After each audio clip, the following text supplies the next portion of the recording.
I'm Luca Talla. I'm here in Los Angeles, Chinatown, Los Angeles, California. It's 10 minutes past noon time. And on behalf of Jiu-Jitsu Global Federation and War Tribe, we are proud to present Rickson Gracie Ask Me Anything webinar. Hello everyone. It's a pleasure for me to be here with you guys. And first of all, I'd like to thank the Jiu-Jitsu Global Federation, the whole team, to keep up with me and the vision of restore Jiu-Jitsu and giving better guidance for the community. And then I'd like to thank Gallerr for the production and the distribution of the whole content in a first-class way. Also, I'd like to thank War Tribe for supporting the vision of the JJGF and bringing a better quality of information for the community. So thank you all. All right, the first question I will address is about the self-defense unit course. So the self-defense unit course is a product of Jiu-Jitsu Global Federation, which was released, we start releasing it at the beginning of this year, 2018, and it's organized in 5 modules. And today we are proud of being releasing the 3rd model.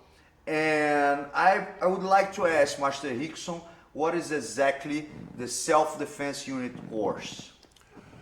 The self-unit is designed to provide the self-defense curriculum, which is official from the Grandmaster Gallerr Gracie on his book. And this is the way, traditionally, the Gracie Jiu-Jitsu Academy offered to the student the introduction to Jiu-Jitsu. The student is being introduced by Jiu-Jitsu through those moves, which are moves which coming in a sense which allowed you to open your mind for unpredictable situations. So you're not going to specifically learn how to pass a guard, but you're going to learn how to block yourself from a slap, or a club, or a headlock, or a grab from behind.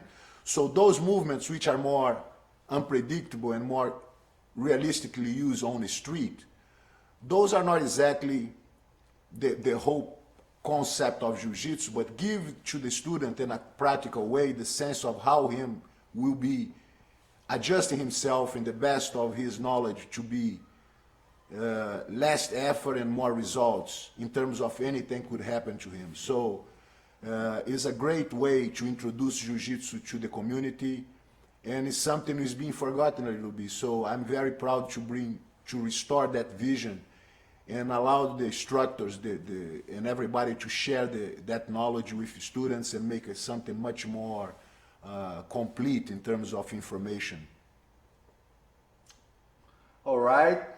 I'm going to start reading questions here. We have hundreds, literally hundreds of questions. And of course we have an hour, 1 hour window, so we won't be able to address all of them. But I will start with David R. He's asking, hi, I just started my journey a week ago at Gracie Muay Thai Houston. I want to learn the philosophy and tradition of true Gracie Jiu-Jitsu passed on from your father, Grandmaster Gallerr. What advice would you give me just starting, Master Rickson? So the big secret of absorbing the maximum aspects of Jiu-Jitsu, David, is to be taking your ego and leave at home. Take your desire to compete and leave at home, your strength, everything you should have physically to just be calm and don't put it. Try to be sensitive to the moves. Try to find yourself relaxed in the middle of the action. Try to breathe and be relaxed and comfortable to start to adjusting yourself in more technical manners.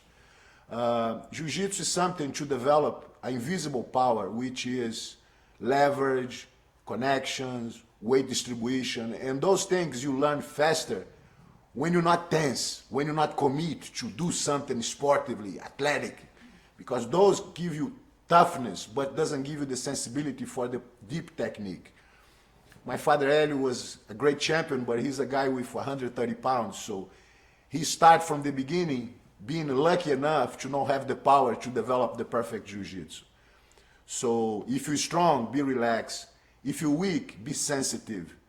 But allow yourself to really embrace jiu-jitsu as the way it's supposed to be, a defensive art, something which doesn't demand too much of you. Is a very artistic and accessible sport. All right. We come here with a question from Adriano. Adriano Dias. How can I, as a blue belt, bring out qualities of a black belt in me on and off the mat?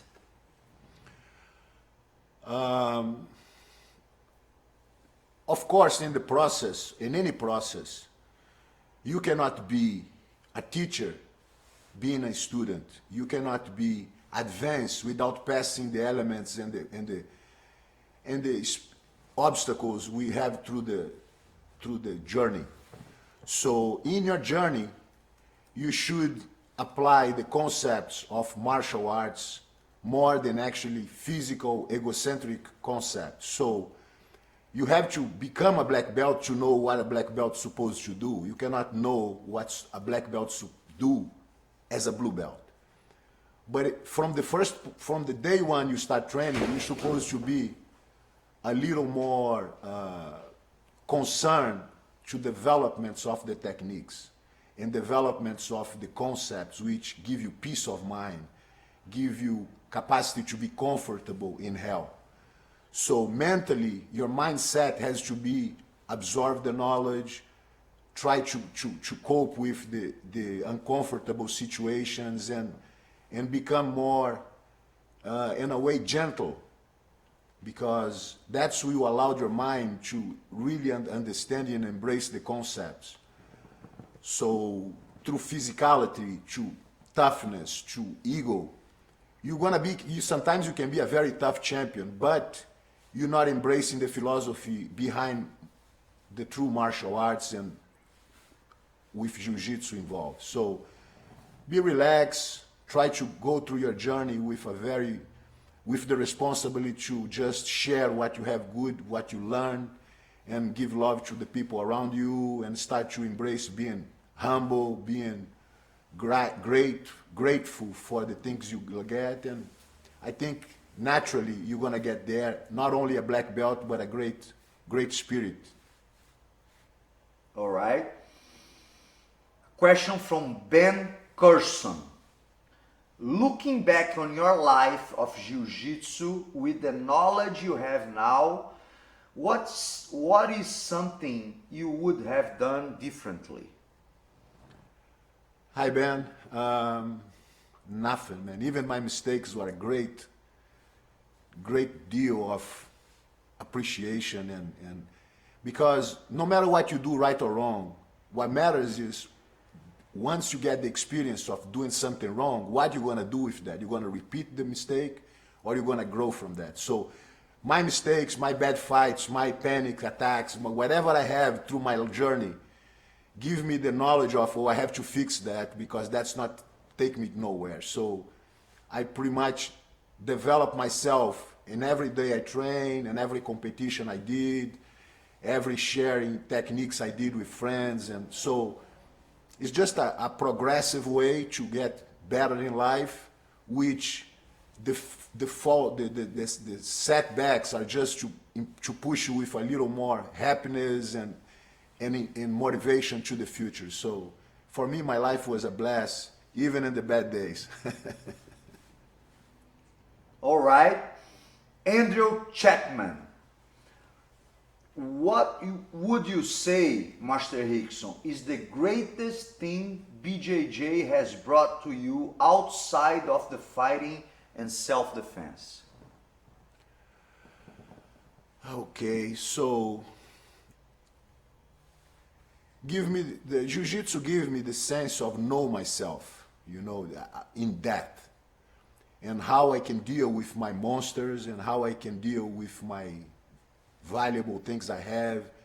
Teach me how to be a humble guy. Teach me how to be grateful to life. So without Jiu-Jitsu, I could not have perspectives of what I should be grateful for and what I should be, you know, fighting as a monster in my mind. So through Jiu-Jitsu, I could grow as a man, spiritually, mentally, physically. And now I not even fight anymore, and I still living and breathing Jiu-Jitsu every day in my life in terms of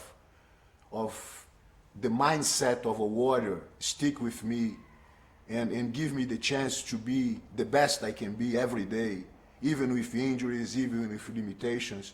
I feel like this mindset gives me always the capacity to create a strategy to the best of me, or to find happiness and to keep love in my life. So all this is a side of fighting, a side of being a champion. It's just something I get from Jiu-Jitsu experience, which is priceless. We have a question from Jeremy. Is going to class twice a week to train enough to improve? He asked you if going twice a week is Twice a enough. Jeremy, the consistency for your training give you the results. Somebody who trains every day will have a different results of somebody who trains twice a week. But somebody who do twice a week is 100 or 200% more than the body of somebody who don't do. So the practice will be in your life not to keep you pressure, not to give you some sense of, oh, I'm losing, or I should be doing. No, you do whatever you can do to improve. If you can do 2 times, so your improvement will be a little low than the guy who does every day. But my advice for you is stick with 2 times until you're able to go for 3 times or 4. But keep 2 times instead 1, keep 2 times instead quitting. So 2 times is great for you at this point, but I hope to see you 5 days a week in the school, maybe in the future, as a black belt. All right. A technical question here, Gabi. You know, the audience is asking if the red dot needs to stay on the screen, or if you can, like, there is a number and a red dot on the screen. There's a number and a red dot on the screen. Yeah, on the top corner of the screen. Okay, give me 1 second. It shouldn't be coming out there, but I'll double check. My apologies. Good questions here. You know, I have a lot of.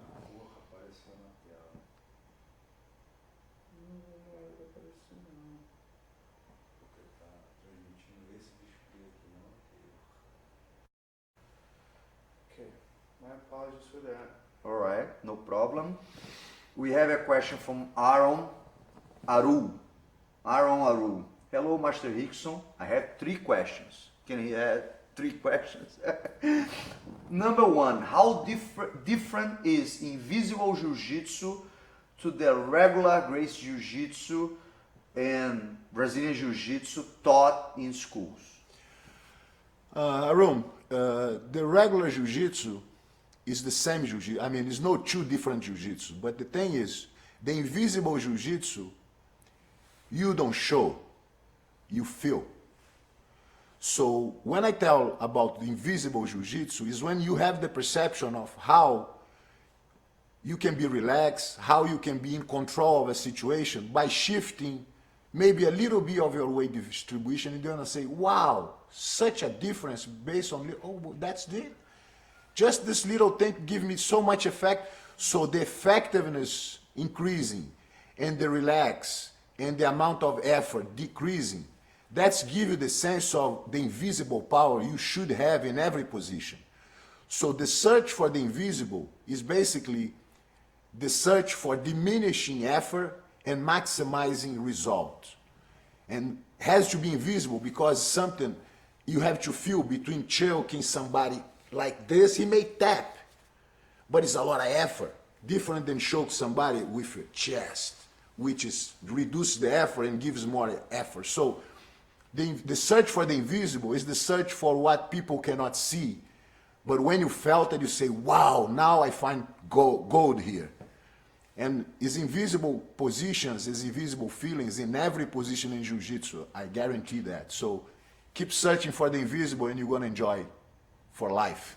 All right. He has a second question.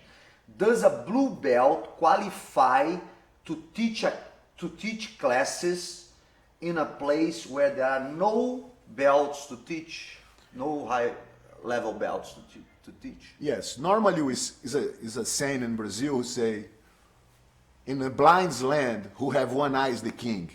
So if you have a blue belt and you want to teach at your house, your kids, your family, your friends, your cousin, and nobody knows nothing, you're going to be able to teach them some. You know, the process of sharing what you know can come in from your first class to your black belt. You always can share something you know. How valuable this is based on you don't want to teach somebody in your house as a blue belt and not going to a school to learning from a black belt. So you have to seek for knowledge, the best knowledge you can have close to you. And your students also. And so the process is, whoever is there to give more, offer me more techniques, I will embrace it, I will learn it. If I have nobody to learn, I have to ask, I have to practice gently at home, and you have to provide yourself the best knowledge, but it's the searching for the perfect techniques, the invisible jiu-jitsu has to be part of your daily focus, and whoever is there closer to you to teach you, take advantage. All right, thank you, Aaron, to participate. Your third question is similar of the first one Rickson answered. So we go straight to Rod McLean. Rod McLean is asking, what should my mindset be as a white belt in regards to attacking?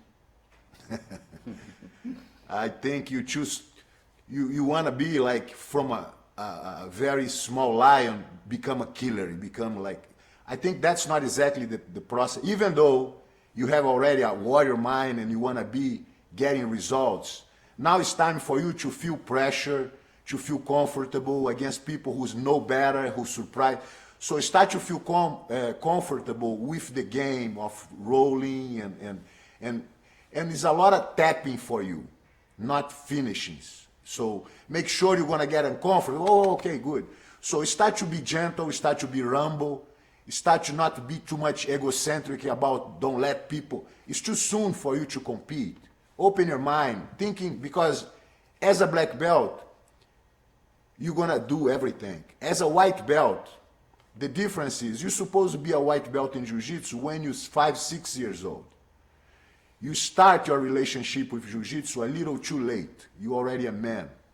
So you cannot think as a man rationally, oh, I cannot, my ego, I cannot do this, oh, I cannot look bad. All this is, you know, if you are a 5, 6-year-old kid, you're not intended to be egocentric or humble. So you go there and have fun and start to learning how to break a fall, start to learning how to tap, start to learning how to deal with situations. Eventually, you're going to say, oh, he want to choke me, and then you block. And then eventually, you already know what you're going to do and escape. As you putting yourself in comfortable positions, and then, only then, you're going to be able to start keeping the pressure and the checkmats and the inconsistent offense, because the offense doesn't come in with one move. The offense coming with pressure, and I attack your neck, and when you save yourself from the neck, you already give me the arm, and that's what I want. So it's a lot of notion of comfortable and control and weight distributions who lead you to make somebody tap. So as a white belt, it's impossible for you to create that kind of strategy who leads the guy to submission. So right now, be relaxed, enjoy yourself, and eventually you're going to be a killer. All right, I would like to refresh everyone watching us that today is a very happy day to us because the Jiu-Jitsu Global Federation is releasing the third block of the self-defense unit course, which we call immersion, and we are giving you 40% discount today. So if you want to sign up and enroll to Master Rickson's classes today out of the self-defense unit course, today is the best day for you to do so. All right, thank you. Let's go to an interesting question from Alain Cantu. Could you please elaborate on the phrase flow with the goal and what it means to you in Jiu-Jitsu and in life? So just for you to know, this phrase becomes very famous in the Choke documentary, right? You know, it's so, and there's a point that Master Rickson said, flow with the goal. So he's asking you. Yes, Alan. This idea is to, because for a long time I keep the mind with Jiu-Jitsu being not a hard, a hard martial arts which you have to impose your power. Is something which combines more with the sense of, in a huge windstorm, the big trees has more chance to fall because they hard and tough and the wind comes hard and they will fall. The flexible trees, they can bend and still like forever, they're not gonna be destroyed. So Jiu-Jitsu is always something who gave me the sense of, I don't have to be too strong, but I have to be flexible. I don't have to be too fast, but I have to be technical. So those elements of technique suppresses speed, leverage suppresses strength, and flexibility adapt you and make you feel like you don't break, you're unbreakable because you can bend.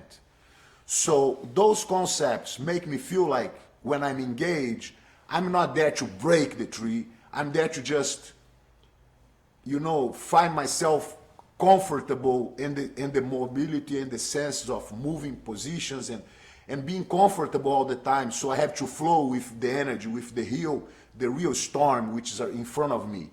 And I'm not fighting, I'm just trying to educate myself to flow, to become sensitive enough to be in the best position for me and capitalize. So we have to flow, not only in Jiu-Jitsu, but in life. Albert Martins Bispo Santos, it's a very common question, but important.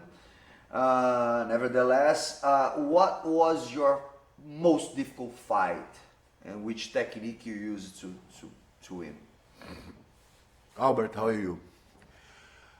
Definitely my worst fight was my first MMA fight with Zulu, which I was 19 years old with no previous MMA experience, only fights on the streets or training on the academy, but I never was no experience in MMA. And the guy was already 120 fights and 4 draws and 120 victories.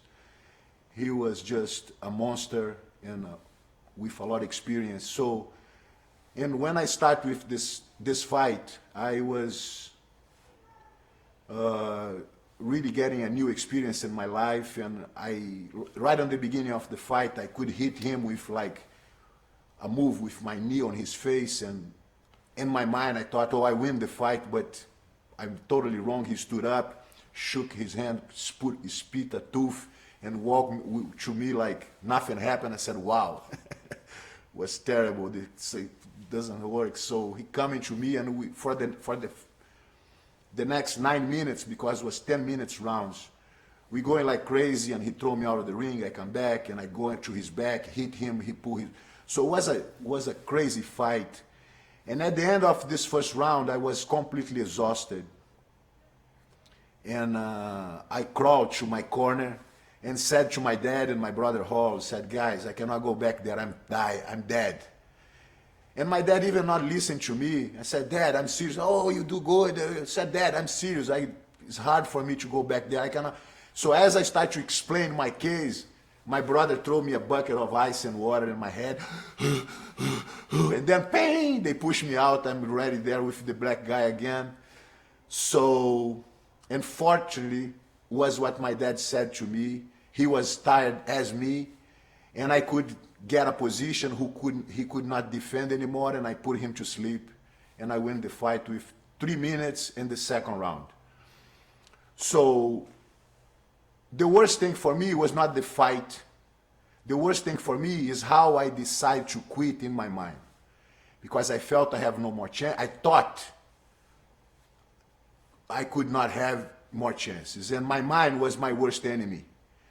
And my dad proved me wrong. Thank God my dad, my brother was there to just make me feel like I'm just saying BS, just keep going. And finally, after this fight, I realized my worst enemy was in my mind playing tricks on me. So that was my biggest lesson, was my worst nightmare on the mat, because when you stop believing, you lose track of everything around. So after that, I turn on the switch, which I prefer to die than quit. And never, ever, I have the doubt in my mind, I have to do 110% there. And if something happened which doesn't go with what I believe, it's just, you know, I'm not going to tap, I'm not going to quit, I'm just prefer to surrender.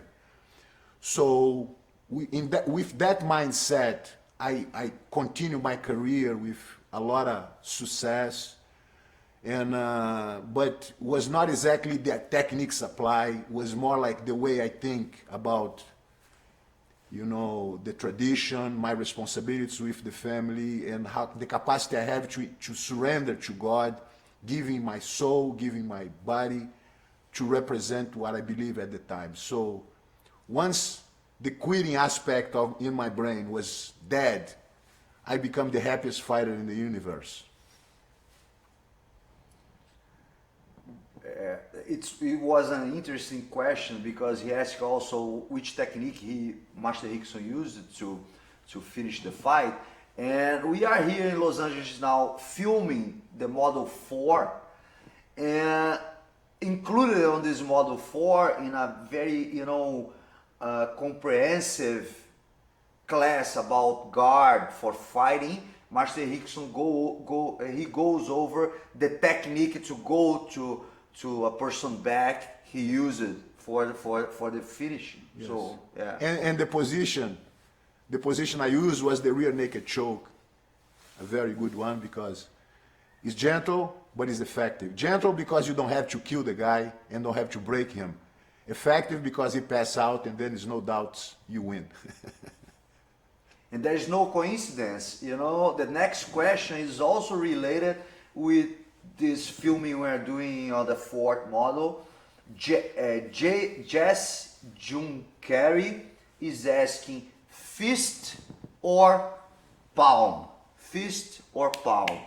And on this model, Rickson goes over the striking. Yes. So. Yes, definitely for a street fight, palm is better, because it's too much danger when you punch somebody in the face. Even Mike Tyson in a nightclub broke his hand once, because, you know, the punch has to be perfect, the position you hit some. So it's too much risk involved, because you can lose a fight by breaking your finger. So I like palm hands. I like using the sharp, like the hand. I like the palms, maybe fingers, but never closed fist. I have a delicate hand, so I need them to choke and to arm bar and to make the guy quit gently. All right, Derek Dempster is asking here, how do you feel about leg locks in Jiu-Jitsu? How are you, brother? Leg locks are very effective, no doubts about it, and it's something really hard to defend. That's pretty much it. It's very effective, you know, not only leg locks, knee lock, foot locks, they're all very, very powerful tools to submit as arm bars and chokes.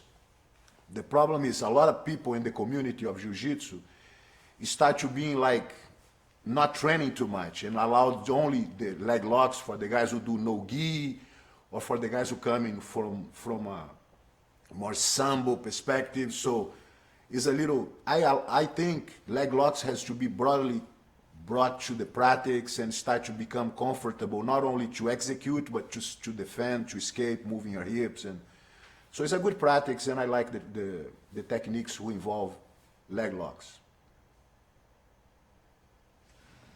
All right. In your opinion, Rodrigo Bastos is asking, in your opinion, Master Rickson, what's the best representative of Jiu-Jitsu on MMA right now? It's a very common question. Hi, Rodrigo. How are you? I think the representative of Jiu-Jitsu right now who really on top of things, I think there's a lot of fighters who represent Jiu-Jitsu very well, you know. A lot of guys who really been putting themselves fully engaged, you know. I don't say is a specifically one who do the perfect job. I like Kron's guard in Jiu-Jitsu and in Vale Tudo. I think he's been showing very effective fights. I like Damian. I like, you know, so many who really do good. But I really like to see, even for the Jiu-Jitsu practitioners, they start to become more confident in applying Jiu-Jitsu, because what seems not at this time now is, even for the Jiu-Jitsu fighters, they start to become more trained in hands and striking and diminishing the desire they have to take the fight to the ground. So if you're a Jiu-Jitsu practitioner, you have to practice how to take the fight to the ground, how to submit, how to really make it happens on the ground. You know, all the knowledge you have on the striking scene is more to bring in the fight to the ground. It's not exactly to put the guy down by striking. But it's hard to point exactly one guy, so I feel like Jiu-Jitsu is a very solid in the MMA today. Whoever don't know Jiu-Jitsu has no chance to win, so no matter who is representing Jiu-Jitsu, it's important Jiu-Jitsu is there to be represented and being a strong element to assure people of victory. All right. My name is Sandro, and I just got my blue belt this month at 50 years old. You know, I was 50 years. I think I fell in love with Jiu-Jitsu too late, and I feel my body doesn't follow my will to evolve. Any hint? Hi, Sandro. How are you? Welcome to the club. I feel the same, man. My mind is like flying in Jiu-Jitsu and my body is just fading away. So it's a balance there, you know. Of course, you're not a kid anymore. And your goals in Jiu-Jitsu supposed not to be the same as you 18 or 20. So you don't want to make Jiu-Jitsu in your life to give you injuries, to give you stress, to give you disappointments, to feel like you're supposed to be younger and stronger. That's not exactly the Jiu-Jitsu you want, the path you want to go in Jiu-Jitsu. You want to go in Jiu-Jitsu to feel like comfortable under circumstances, under uncomfortable circumstances. You want to be there just to enjoy yourself and play in a family environment with other guys and share knowledge and share a good workout. And you know, you want to go there not only to feel like stress and get hurt. You go there to be flexible, to breathe, to be gentle, to have a great time. You know, and that's, I think, is the purpose of Jiu-Jitsu for you in your age, in your belt right now. So enjoy it, be relaxed, take your ego, put aside, take your commitment to be competitive aside, and allow yourself to enjoy with stronger guys, weaker guys, training soft, training hard, and spend a Jiu-Jitsu lifestyle to the end, man. Let's go together to the end in Jiu-Jitsu lifestyle. Vahid is asking, hello, you are my hero. Which type of foods are suitable for Jiu-Jitsu? Hello, Vahid. How are you? Jiu-Jitsu demanding from you a lot of effort physically. You sweat a lot. You tear ligaments. So you have to have a good nutritional value diet. You know, clean proteins if you eat beef and meat, very clean. You know, vegetables, superfoods, supplements like glucosamine, calcium, chondroitin, all the valuable nutrients for you to keep a healthy lifestyle. You know, I love superfoods. I love bee pollen. I love spirulina. I love, you know, quinoas in my meals, sweet potatoes, a clean carbohydrates. Stay away from sugars. Stay away from everything comes in the box. Stay away. Stay more like in the natural food environment, eating, you know, cooking fresh food, and you know, healthy coming through your mouth. And if you eat poorly, you're not going to have results in your body. So you have to eat healthy stuff, you know, and definitely your body will thank you, and your jiu-jitsu also. Lauro Braga, a student of the line of Pedro Emetério, which was a very important student of Master Hélio Gracie. And I'm translating his question here. What's your conception about strength? It seems that today strength becomes, you know, a very important thing in Jiu-Jitsu. Hey Lauro, how are you? Yes, if you're thinking about the competition rules, the setup of engaging yourself for 5 or 6 or 8 minutes with somebody in the weight division, that becomes athletic, that becomes strong. You're going to face somebody with bulging ears and tough guys, so that becomes physical. And that's his competition jiu-jitsu. I feel like jiu-jitsu has to be brought to your life in terms of not being a competition aspect, but being an enlightenment, which you're going to start to realize in positions you're supposed to be, positions you're supposed to be comfortable, find yourself flowing, and adjusting yourself to possibilities with patience, with no commitments, with points. So Jiu-Jitsu has to be very complete and very accessible and very fun to practice when you take your mindset off competition.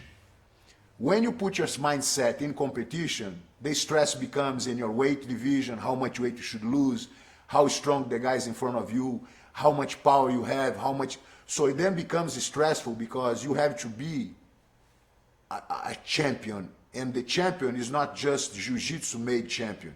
He has to be physically, mentally stressed, so he has to handle pressure. So if you're in that road, you have to make all the suffering a pleasure. If all this suffering to become a champion brings you some kind of uncomfortable, that's no good, because the guys who are there, who are champions today, he passing through hell, and they're very happy of daily training, recover injuries, and so on. So it's based on the way you approach jiu-jitsu, is how much pressure you want to put on yourself. My advice for you is stay away from pressure, have fun. And if you decide to be a champion, have fun with your injuries, with your recovery, with your super tired modes, and with your sometimes disappointments. But that's the life of a warrior, man. And either or, stick with jiu-jitsu. So there are a lot of questions involving Master Rickson's schedule for seminars next year. Yes. Before Master Rickson answers, I would like to invite you to follow his profile on Instagram, which is Rickson Gracie JJ, and Jiu-Jitsu Global Federation Instagram, which is JJGF ED. So if you follow that, you are being like naturally, you know, updated of all projects. But other than that, yes. Other than that, I'm very excited and very motivated with the motion the Jiu-Jitsu Global Federation being taken towards restore Jiu-Jitsu in terms of educationals, in terms of guidance for the future, of how to the students supposed to get a fundamentals course, and how the practice can be much more accessible for all. instead being something directed to competition and to be just a great jiu-jitsu fighter. I think jiu-jitsu is much bigger than that. And I'm very motivated to that and planning for next year 2 big seminars for self-defense and certification. And other than that, I'm not exactly making my plans for next year in terms of where I'm going to do seminars. I try to be more focused on the projects within the JJGF to spread the knowledge through the internet. I think is being very successful and people from all over can have the knowledge accessible to them. So I'm focused on this right now, and but if I set up some seminars, I make sure you're going to know it, and I hope to see you there. All right, I would like to take advantage and give a shout out to War Tribe, which is sponsoring, the self-defense unit course. And if you are interested on using the same uniform Master Rickson uses during the techniques during the course, you can go to War Tribe website, and you get there with good prices and good quality. So a big shout out to Randy, and thank you, Randy, for all the support. Let's keep up with the questions here. We are getting towards the end of the live webinar. We have like 15 minutes more. Bernardo is asking, Rickson, I'm a big fan from your competition time on the 90s, on the 80s. I have 37-year-old. I love Jiu-Jitsu thanks to you and the Gracie family. But I realize that you are much more in the United States than in Brazil teaching Jiu-Jitsu. Do you have any intention to expand to Brazil, your methodology? Hi Bernardo, how are you? My focus now is to the federation, and it's like an international entity. Of course, I'm Brazilian. I love Brazil. I love the people. I love everything down there. I love to be there and teach and share my knowledge. It's a pleasure for me. But right now, I think my focus is to spreading Jiu-Jitsu through the net and giving the sense of unity in the entire world, because not only Brazil, but Canada, Japan, Africa, Europe, England, Holland, Scotland, Australia, we all in the same boat now. Brazilian Jiu-Jitsu, Gracie Jiu-Jitsu now is a world Jiu-Jitsu. Everybody know, everybody training. So I will be selfish if I'm focused in Brazil right now. I have to be spreading the art and the knowledge, and with some kind of equal sense. And I'm looking for the opportunity to go back to Brazil, but now my focus is like the universe. So let's see what I can pull up with this. And but Brazil is still in my heart for life. So see you soon. All right, we like to advise that the all self-defense unit course is has captions in Portuguese, so everybody in Brazil is able to understand every single aspect of the course. So we take care of the Brazilians in that way. Barry is asking here, what's your advice to athletes and practitioners who don't feel like they deserve a promotion? How can they become comfortable in their new rank? Hi Ben. Barry. Barry. Yeah. Hi Barry. It's like some people, some teachers, they promote based on agenda or schedule or I feel like promotions you don't go to practice Jiu-Jitsu to get the black belt. you're supposed not to go in that intent. Your goal is supposed to be learning something for you to feel better and feel empowered and feel good, and not only feel good, but feel like you able to roll and to defend yourself and to so make you spiritually feel good, make you physically feel good. So that's the goal of the practice, is enhance your potential. And this comes with a belt. But it's not a good sign when you promote somebody who he don't feel like, wow, I don't deserve that. That's a bad sign, because all my students, they talk to me and said, whoa, finally I get this belt. I kind of hold a little bit on the belts. I'm not intent to give belts for good. You know, I think that's is not something which makes the student proud or make the teacher proud. So I'm more than happy to give the belt to the student when he feels like he's well deserved and he's using the belt with pride. So I don't know how the academies are ruled. You know, it's very complex the way teachers do, and sometimes the teacher feel like, oh, I have to give the blue belt or the purple belt to keep the student in my class or in my academy.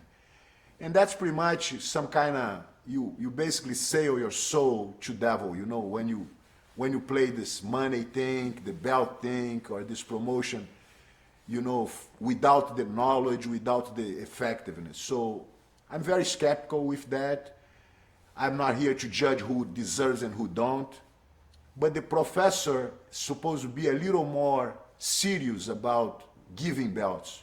You know, not only in any level, but even in the coral belt now, we see so many guys who are using coral belts who never taught one class in Jiu-Jitsu. So things are a little messy in terms of the belt, and I think JJGF will eventually create a commission to make once and for all a unified regulation about belts, about rules of tournaments and so on. But we're a little away from that yet, but at least make sure the belt you use in your waist, you have to be proud of it, and you know, tell your friends also the same thing. Migo is asking here, what's the best way to teach self-defense? Who's that, Migo? Migo. Hi, Migo, how are you? The best way to teach self-defense is to first show the perfect move, and then allow the student to comprehensively execute the move in almost slow motion and start to get in the practice, and you're supposed to be the dummy. You're supposed to fall every time he throws, every time. So adjusting little by little and give the guy the sense of the mechanics.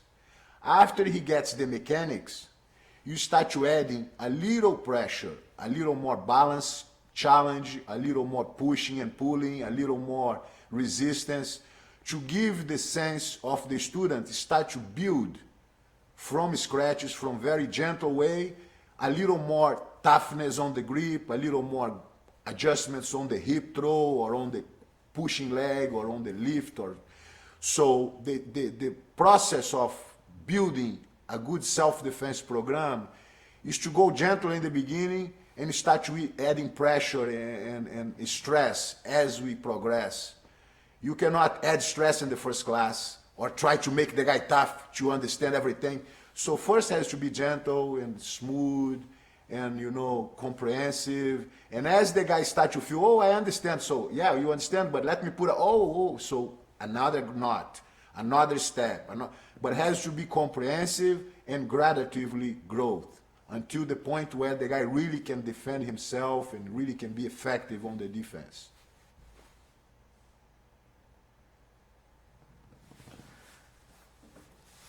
Gazi is asking here something a little more historic. I don't know if you want to talk about, but he's asking you, you know, among your brothers, family, you know, students, what was your toughest, you know, training partner ever?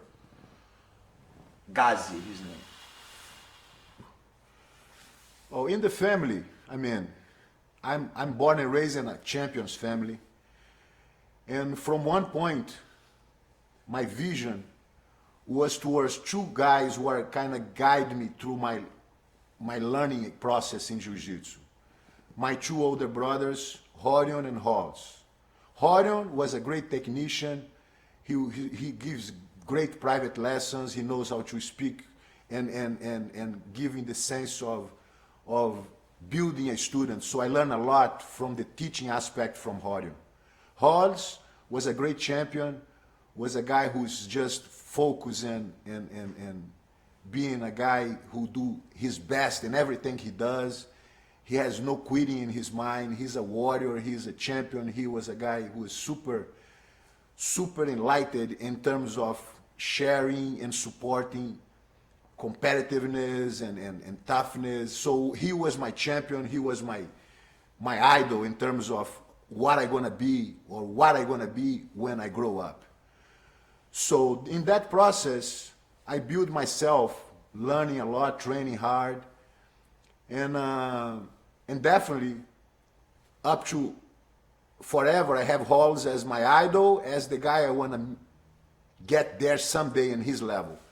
So he was the tough opponent. He was the toughest guy I ever met on the mat, because he was not only whip my ass, but also show me the tricks so until the point I could handle his training, I could be like him, he was the toughest guy. Once I passed through Halls and I felt like he taught me everything I needed, and I felt like I have no more secrets towards him, and I really felt comfortable against Halls.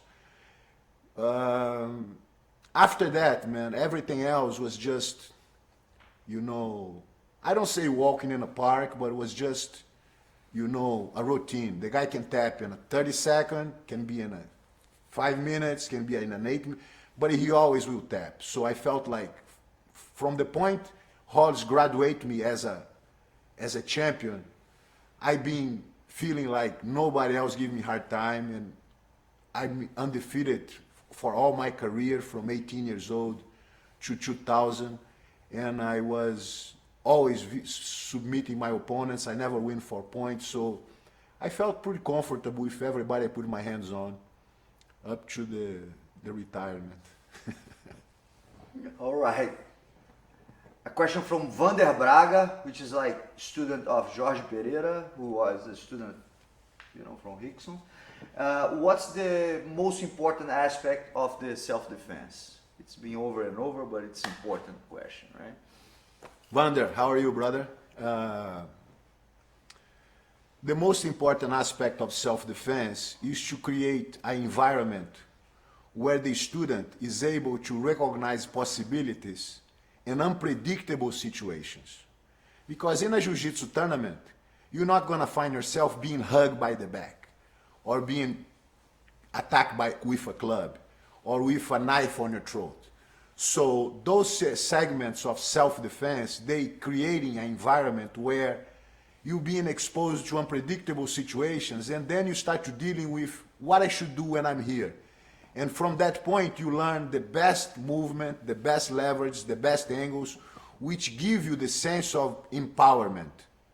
And even though you may never going to be attacked by a knife, by knowing you have a chance to defend yourself, that's give you a sense of empowerment, which is priceless. And self-defense stick with you in a daily basis, on the street, on any environment. A competition skills Jiu-Jitsu keep you on the mat. If you fight all the time based on points, based on sweeps, based on grips, based on kimono, or based on rules, when somebody on the street decides to punch you in the face, that's a different word. When somebody on the street grab you from up, so you have to be, even though you're not ready or you're not preparing yourself to fight on the street, you're supposed to be comfortable in your mind. If something happens, you have a chance. That's the beneficial aspect of self-defense. Good to see you, Wander. Chris Huzik, what's your warm-up routine? Hi, Chris. How are you? Today, my warm-up routine is to start on the bed because my back has some problems, so I start to stretching a little bit to get the movement, to be able to walk during the day.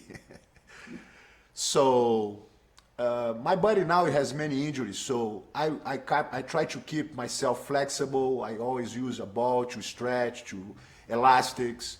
swimming, stay on the water, and try to function in my joints because, as I said, I have many chronic pains and defections on the joints like hips and low back and so on. So my routine is more gentle than was and is more effective towards giving me mobility, and then I go through the day. I stopped doing strength training. I stopped doing like too much stressful things, you know.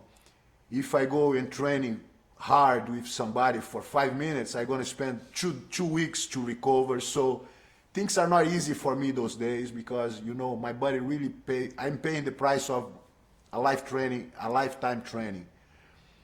But, you know, it's important to do like biogymnastica, breathing exercises, working light with elastics, mobility training.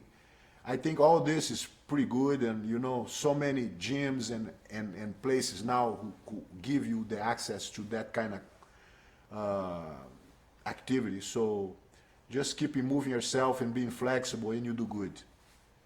Master Rickson, I would like to, this is an important part, and there is other questions about your long time, you know, sustained injuries.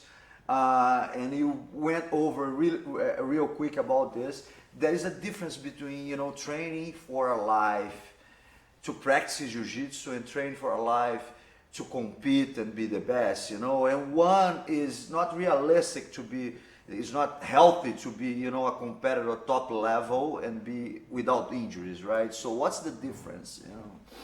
Yes, I think, you know, you don't choose when you want to be a competitor. You pretty much, you have the window of opportunity and you have the possibility to be a competitor. Some people want to be a competitor, but if he has a bad injury, or, you know, he's just on his dreams. So the competition mode has to flow with the natural ability you have to become a competitor. You cannot just dream about it and decide to be a competitor from one day to another, and then you're completely out of shape, you're completely out of training. So the training is hard and the injuries will come. And how special is to treat your injuries and keep training. My best friends during my career was tape, sport tape, and ice. Because those, for many times, keep me from re-injury. For example, I have a bad wrist. If I have a bad wrist, either I'm not going to stay away from the mat for a while, or I make a tape job, which has to be strong enough to not forcing my injury, but mobile enough for me to have a real range of motion and not taking the circulation off. So knowing how to do a perfect tape job on my wrist will give me 60% mobility, will prevent me to feel hurt, and will keep me training without re-injuring myself. So when I finish the training, I take the tape, put ice, I'm keeping healing as I keep teaching and training all day. If I don't have the tape, I will fight feeling the pain all the time, I'm not gonna get good. And when I feel like, if I make the tape too tight, I cannot train because the circulation, my hands start to get purple and start to getting problems on my... So it's a mid-term situation where you have to be able to protect your existing injuries and keep training in a gentle way. If you have a growing problem, the last thing you want to do is do guard. You have to stay away. So you're training, be on top, you're training passing guard, you're training other things, but you stay away from the positions who increase your injury. So you have to be able to keep yourself on the mat, but saving yourself from re-injuring the traumatic points, and be able to be smart enough to training accordingly, to keep training, saving that spot. Okay, I'm gonna save my arm, keep training the rest of my body, my guard, my legs. I'm gonna save my knee, and I'm gonna train more on top and do this. So you have to kind of sometimes gentle modifications, but don't forget the ice and the sport tape. All right, we are heading to the final minutes of the webinar.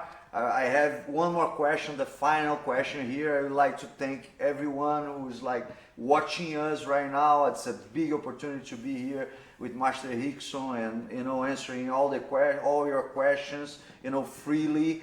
We are here in you know, a very traditional place in Los Angeles, California, Chinatown, you know, a few blocks away from the Bruce Lee statue here. You know, and we are here to film the fourth block of the self-defense unit course, a product of Jiu-Jitsu Global Federation, presented by War Tribe.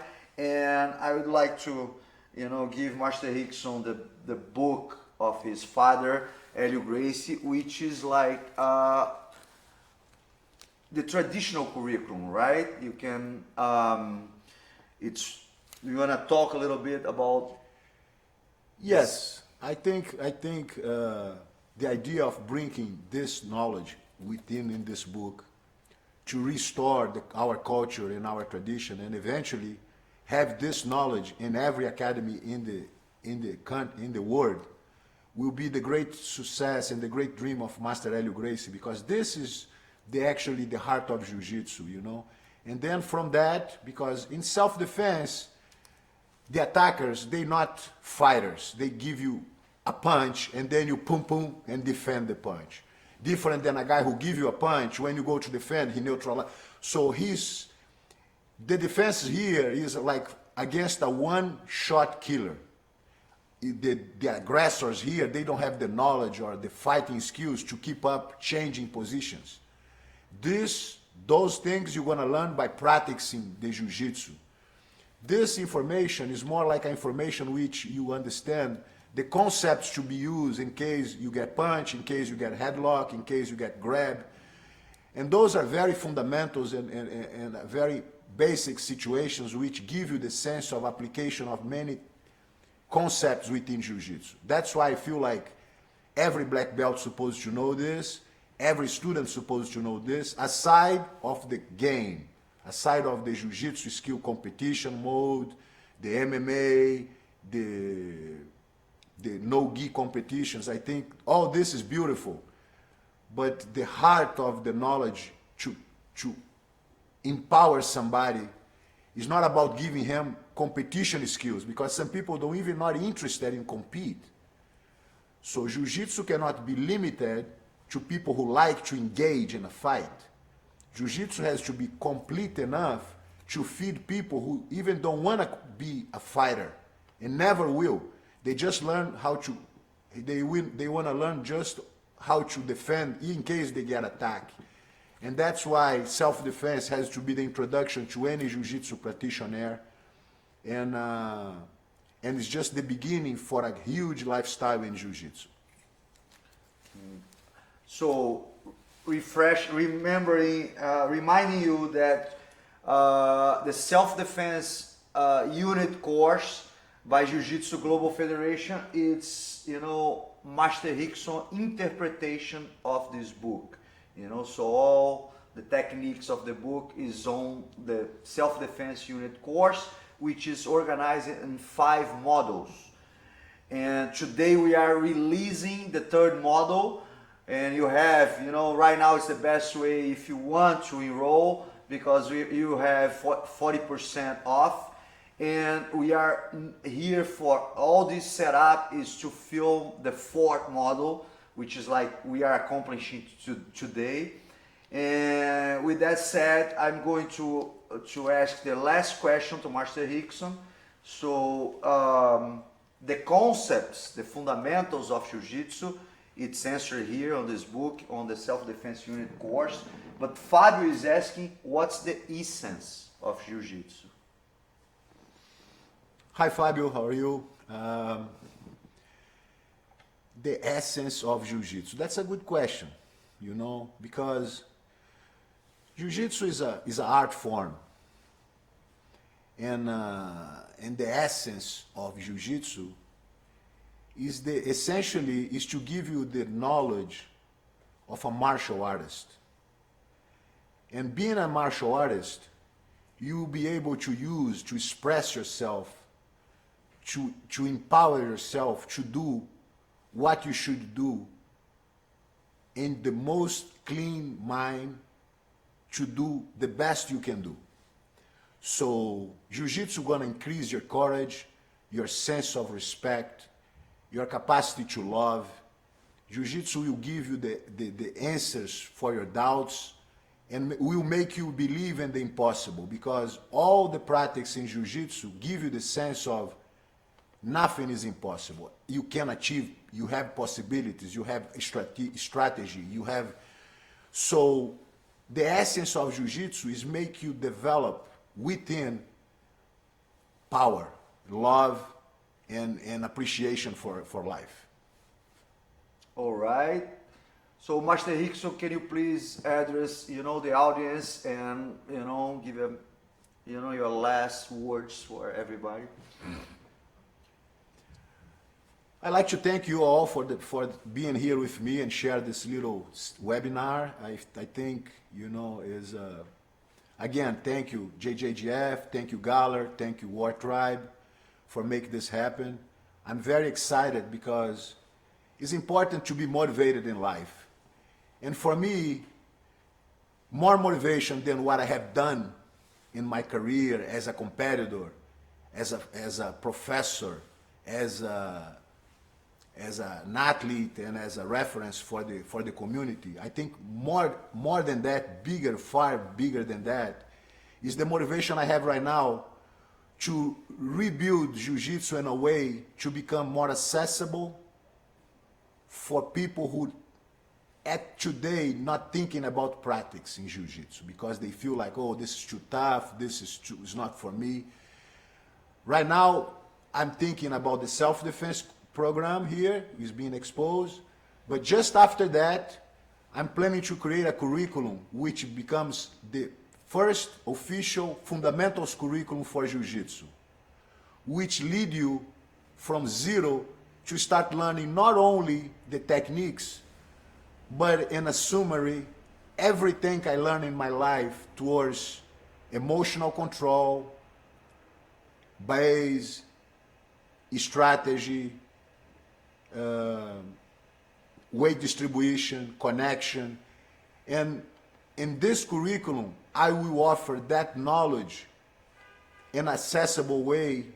In other words, in a way everybody can practice without pressure, because I believe a good introduction curriculum for self-defense has to have the elements, but have to have less fighting skills.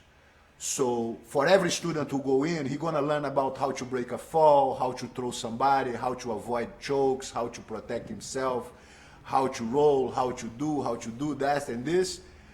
But the only thing they're not gonna have during this process is fighting, is challenge each other.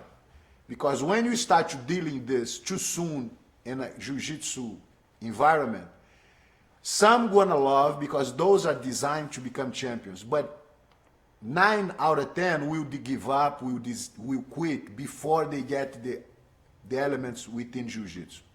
That's why I feel like a good fundamentals in Jiu-Jitsu had to offer a great deal of information. Where is the Jiu-Jitsu invisible is, how for you to increase your inner peace and inner power, leaving the competition skills a little after that cycle. So if you love Jiu-Jitsu, you're gonna love this program. If you don't love Jiu-Jitsu, you're gonna really love this program, because it's gonna be accessible for everyone, and it's gonna be a good paved road to the future black belts and future fighters and champions. So again, thank you, and see you next time. Jiu-Jitsu and peace.